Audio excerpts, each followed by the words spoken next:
عالی مرتبت محترم محتشم حاضرین و سامعین کرام، الحمدللہ آج ہم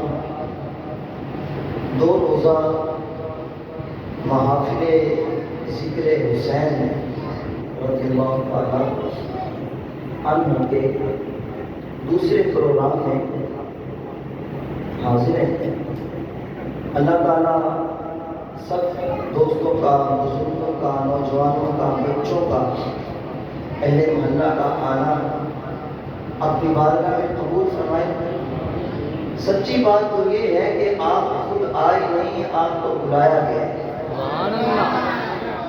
سچی بات یہ، کسی کی ضرورت ہے مولا حسین کے ذکر کی محفل میں خود آپ بلا لیا، جا کے ہمارے گلی میں دیکھیں کتنے لوگ باہر بیٹھے ہوں گے، فضول گپے مار رہے ہوں گے۔ آخر وہ بھی تو اہل محلہ ہے، چوک میں جا کے دیکھیں پیچھے کتنے لوگ ہیں۔ آپ کیوں آئے ہیں؟ مال کا کرم پھاڑ کے بلا لیا، آجا میرا کے ذکر سن۔ اپنی قسمت پہ ناز کیا کریں۔ یہ ساتھی کہاں سے آئے ہیں؟ ملت چوک سے، کوئی زبیدہ پارک سے، خود نہیں آئے، مولا حسین نے بلایا ہے۔ جن کو پسند کیا آ گئے، اور جو نہیں آئے وہ خود غور کریں کہ ہمارے اندر کمی کیا ہے، ہمارے اندر کیا کمی ہے، ہمیں کیوں محرومی نصیب ہوئی ہے۔ یہ حسنین کریمین رضی اللہ تعالیٰ عنہما حضور کے شہزادے ہیں، تو ان کی محافل میں آنا نصیبوں والوں کا کام ہے۔ برادران اسلام، مختصر بات کی جائے گی انشاءاللہ۔ طبیعت میری کچھ ناساز ہے، میڈیسن کھا کے میں آپ کے سامنے بیٹھا ہوں، بس ذکر حسین کے برکت سے مالک جنہ چاند کے بلا لیں گے، جو تو کہہ کہ جناب بس کرو، بس کر دیا ہے جی، بس یہ تو پھر سے کنیکشن جڑے گا تو کام آگے چلتا جائے گا۔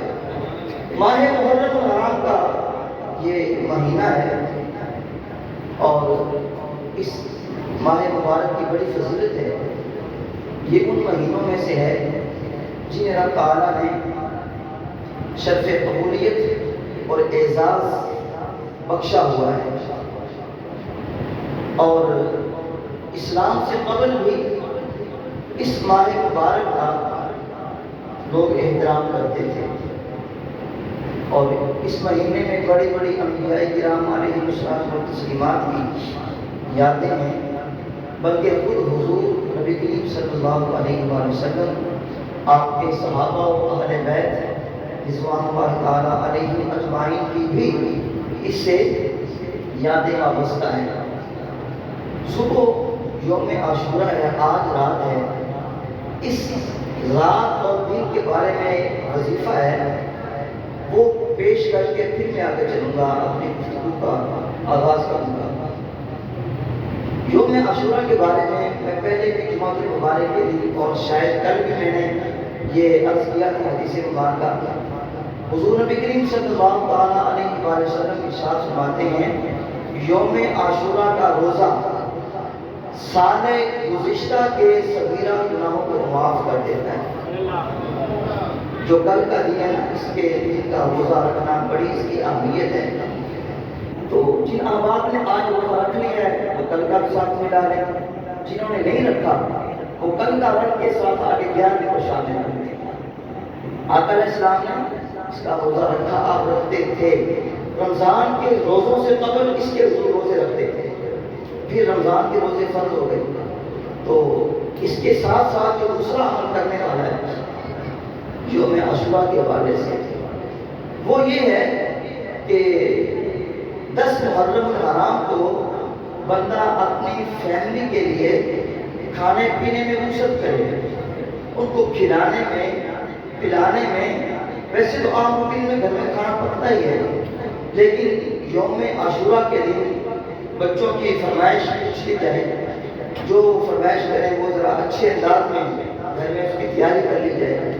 تو جو بندہ یوم عاشورہ کے دن اپنی فیملی پر، اپنے بچوں پر کھانے پینے میں فراخی کرتا ہے، وسعت کا اختیار کرتا ہے، تو آقا علیہ السلام فرماتے ہیں اللہ تعالیٰ پورے سال اس کے رزق میں برکت ڈال دیتا ہے، پورا سال اس کے رزق میں برکت ہوتی ہے۔ اور عاشورہ کے دن اس عمل کو کرنا مستحب ہے۔ بعض علماء نے فرمایا کہ یہ حضور علیہ السلام کا فرمان ہے، بعض نے کہا ہے مولا علی کا قول ہے، جو بھی ہے چیز اچھی ہے۔ کیا ہے؟ عاشورہ کے دن یہ کام ہمیں کرنے چاہیے۔ 10 چیزیں ذرا غور سے سنیے۔ نمبر 1 روزہ رکھنا، پہلے عرض کر چکا ہوں۔ نمبر 2 صدقہ کرنا۔ نمبر 3 نوافل پڑھنا۔ نمبر 4 سورہ اخلاص 1000 مرتبہ پڑھنا۔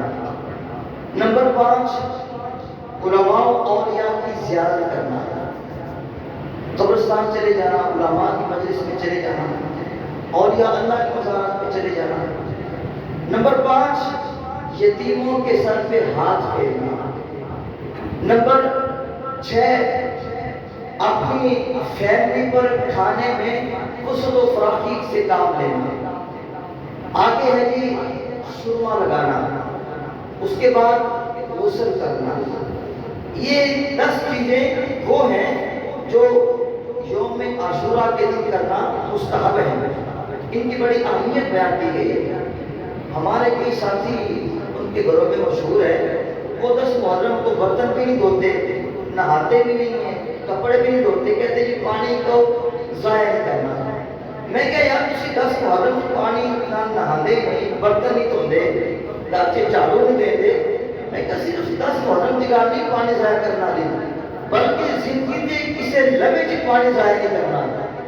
پانی کا ایک قطرہ ضائع کرنا بھی گناہ ہے، اسراف سے آتا ہے، تے رب ایک قطرے کا بھی حساب رہے گا۔ اس واسطے 10 محرم نہان کی ممانعت نہیں ہے، بلکہ نہانا بڑا ثواب ہے۔ علماء فرماتے ہیں 10 محرم دنیا کے تمام پانیاں میں آب زمزم کا پانی مل جاتا ہے۔ دنیا کے تمام پانیاں میں آب زمزم کا پانی مل جاتا ہے۔ اس واسطے 10 محرم نہانا ضروری ہے۔ بندہ لازمی نہائے، جڑا نہائے گا پورا سال بیماریوں کو بچ جائے گا۔ تے 10 محرم سرما لانا ایسی بڑی فضیلت ہے، نہانا پھر سرما لگانا۔ جڑا بندہ سرما لگائے گا پورا سال وہ آنکھوں کی بیماریوں سے بھی محفوظ رہے گا۔ یہ تو تھا عمل یوم عاشورہ کے حوالے سے جو میں نے آپ کے سامنے عرض کیا۔ اب ہم جس شہزادہ رسول کی بارگاہ میں بیٹھے ہیں، اسی نواسہ رسول جگر گوشہ بطول سبت مصطفیٰ سید الشہداء امام عالی مقام رضی اللہ تعالیٰ عنہ کا میں ایک مختصر سا تعارف پیش کرتا ہوں، اس کے بعد مزید آگے چلیں گے۔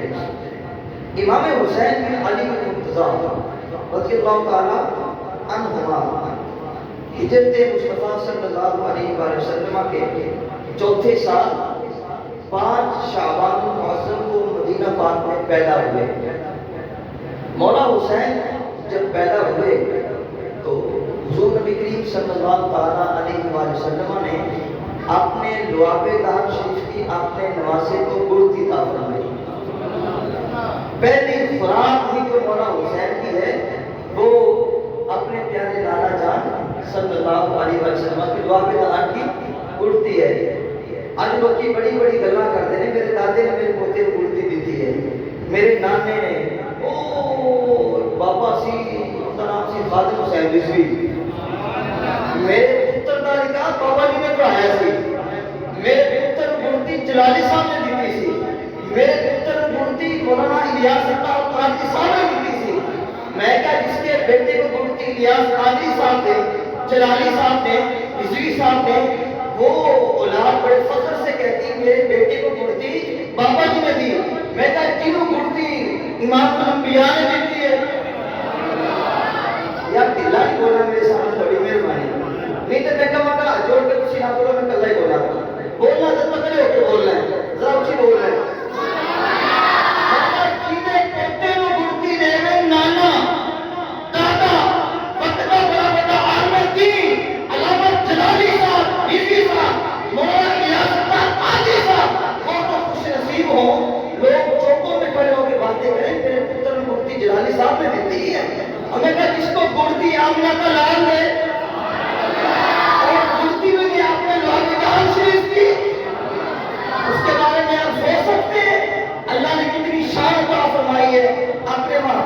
نواسے کو، اللہ اکبر۔ تو گڑتی کس نے دی تھی؟ حضور علیہ السلام نے دی اپنے نواسہ باپ کو۔ گڑتی دینے کے بعد حضور علیہ السلام نے 7ویں روز عقیقہ کرنے اور سر کے بالوں کے برابر، وزن کے برابر چاندی سلطہ کرنے کا حکم ارشاد فرمایا۔ اس کے بعد آپ نے فرمایا علی نام کی سوچیا ہے بچے کا؟ کہنے حضور میری بھی ضرورت ہے، تھوڑے ہوتے حضور میں نام رکھا، میری ضرورت کتوں آ گئی؟ فرمایا علی ہر باپ کی خواہش والی ہے، ہر باپ کہتا ہے میرا گھر بیٹا ہوئے گا، بیٹی آ نام رکھا گا، آ نام رکھا گا، آ نام رکھا گا۔ وہ سوچیا ہی کہنے لگے حضور سوچیا ہے۔ فرمایا کہ حضور میں سوچیا سی بیٹا ہے تو جعفر نام رکھا گا۔ یہ نام رکھا گا جعفر۔ فرمایا نہیں جعفر نہیں رکھنا، حضور کی رکھنا ہے۔ حضور آپ رکھو گے؟ فرمایا میں بھی نہیں رکھنا۔ حضور رکھنا بھی نہیں؟ فرمایا قرآن ہے۔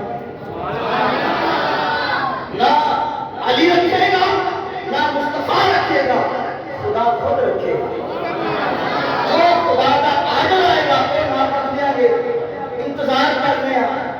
آپ نے فرمایا جبریل جی رب جلیل، فرمایا جا کے میرے حبیب میں میرا سلام بھی کہہ دے، کہ کہہ دے اس 9 مولود شہزادے کا نام حسین رکھ دے۔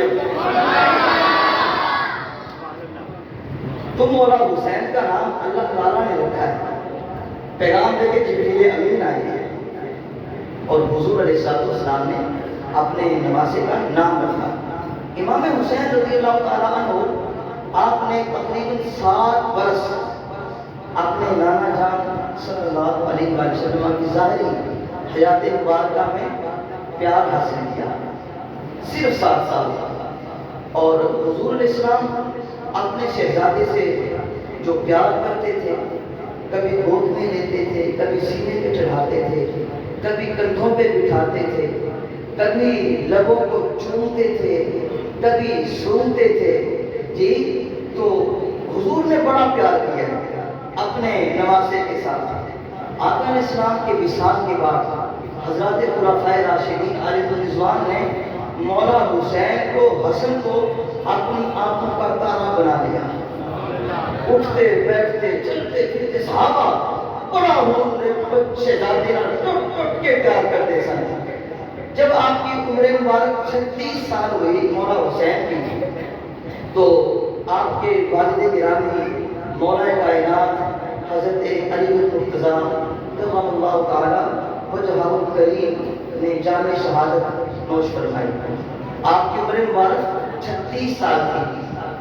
40 ہجری میں مولا علی نے جام شہادت نوش فرمایا۔